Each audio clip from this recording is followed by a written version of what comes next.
భవిష్యత్తుపై ఎన్నో కలలు కంటూ అత్తారింట్లోకి అడుగుపెట్టిన ఓ నవవధువు పెళ్లైన నెలకే తనువు చాలించింది. అత్తింటి వేధింపులతో ఆత్మహత్య చేసుకుంది.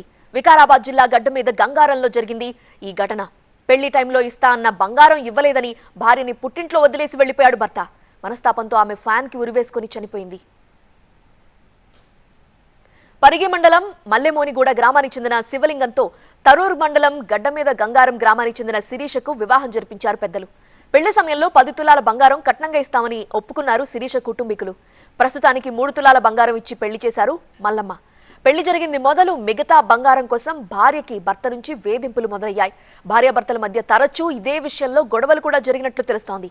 మరోసారి గొడవ జరిగింది. ఇద్దరి మధ్య మాటామాటా పెరిగి ఒకరి ఫోన్ ఒకరు పగలగొట్టుకున్నారు. అనంతరం భర్త చివరికి ఆమెని తీసుకొచ్చి పుట్టింట్లో వదిలేసి వెళ్లిపోయాడు. ఫోన్ చేస్తే తనకు అవసరం లేదని పుట్టింట్లోనే ఉండు అంటూ దూషించాడు. ఈ మాటలతో మనస్తాపానికి గురైన శిరీష ఆత్మహత్యకు పాల్పడింది. కేసు నమోదు చేసి భర్త శివలింగంను రిమాండ్కి తరలించారు తరూర్ పోలీసులు.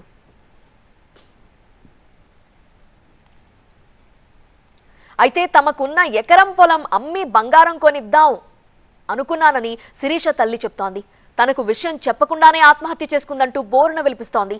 తన కూతురు చావుకి అల్లుడు అతని కుటుంబీకులే కారణమంటూ మల్లమ్మ వాపోయింది.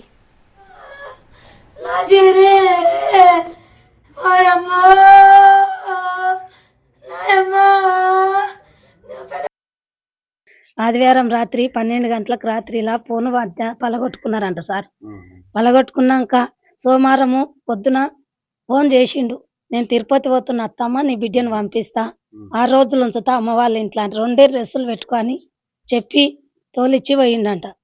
పోయినాక వచ్చేటప్పుడు మామేమన్నాడంట, పరిగిలు ఇల్లు అమ్ముతామ్మ, మళ్ళా అమ్మకు ఒకసారి చెప్పు 10 లక్షలు బాకీ అయినాయి మనకు అన్నాడంట.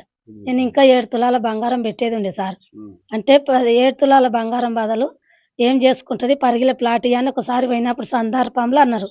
అంటే నా భూమి పైసలు వచ్చినాక ప్లాట్ అన్న అవుతుంది, బంగారం అన్న అవుతుంది, నాకు రాలేవని చెప్పిన సార్. నేను కూలిపోతుంటే నా ఫోన్ తీసుకున్నది.